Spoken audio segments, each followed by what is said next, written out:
It is 5:04 on this Monday morning. We're keeping tabs on what's happening at the state capitol this week because the Minnesota Legislature has adjourned, but we still don't have a special budget yet, and a special session does in fact loom. Among all the tasks lawmakers need to finalize, a K through 12 education budget, a transportation package, and they need to hammer out health and human services spending. So our Barrett Leone joins us now in the studio. Barrett, at this point, we're still waiting for the governor to call a special session. Exactly, and that's expected to happen early this week. Of course, we have a holiday today, so likely tomorrow is when that's going to happen.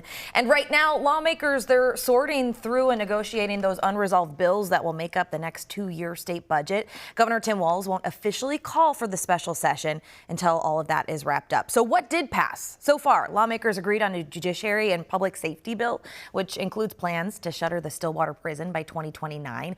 Another measure beefs up DWI reform, extending the time people who have multiple DWIs need to use a breathalyzer in order to get behind the wheel. So lawmakers also agreed to defund a $77 million passenger rail project between Minneapolis and Duluth.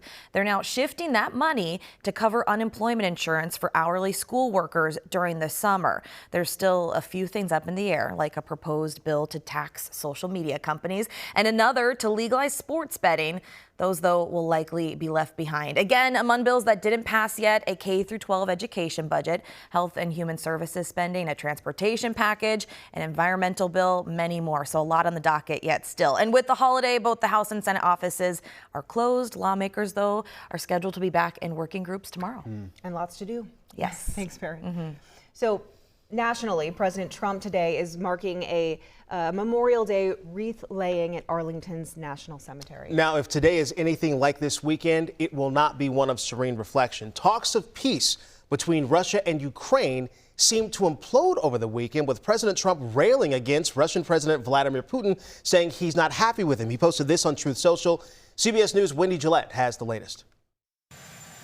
President Trump is lashing out at Russian President Vladimir Putin over his country's continued attacks on Ukraine, posting on social media that Putin has gone absolutely crazy. I'm not happy with what Putin's doing. He's killing a lot of people. We're in the middle of talking and he's shooting rockets into Kiev and other cities. I don't like it at all. The comments came after a big and deadly Russian drone barrage over the weekend and following a massive prisoner swap between Russia and Ukraine. On social media, the president also railed against Ukraine's President Volodymyr Zelensky's rhetoric, saying, quote, "Everything out of his mouth causes problems." Over the weekend, President Trump also announced he's postponing a 50% tariff on goods from the European Union from June 1st to July 9th instead. The change of heart came after the president spoke with the president of the European Commission Sunday. She asked for an extension on the June 1st date, and she said she wants to get down to serious negotiation. Meanwhile, congressional Republicans aired out their split over the House-passed budget package, which President Trump has dubbed the One Big Beautiful Bill. What this bill is going to do is be jet fuel to the U.S. economy. The idea that we're going to explode deficits, I think, is just, not a serious proposal. Yesterday, President Trump said he believes the Senate will, quote, get there on the measure, and he encouraged senators to make the changes they want to the bill. Wendy Gillette, CBS News. Now, President Trump says there's also been some real progress in talks with Iran over its nuclear program, and that there could eventually be some good news on that front. But for now, though, the president says he hopes the talks continue. Back here in Minnesota's capital city, a rally for Memorial Day. This is happening on Ford Bridge in St. Paul. And organizers say they're marching to remember when, quote, truth mattered and our loyalty was to our Constitution, not our president. Groups are meeting at 10 this morning.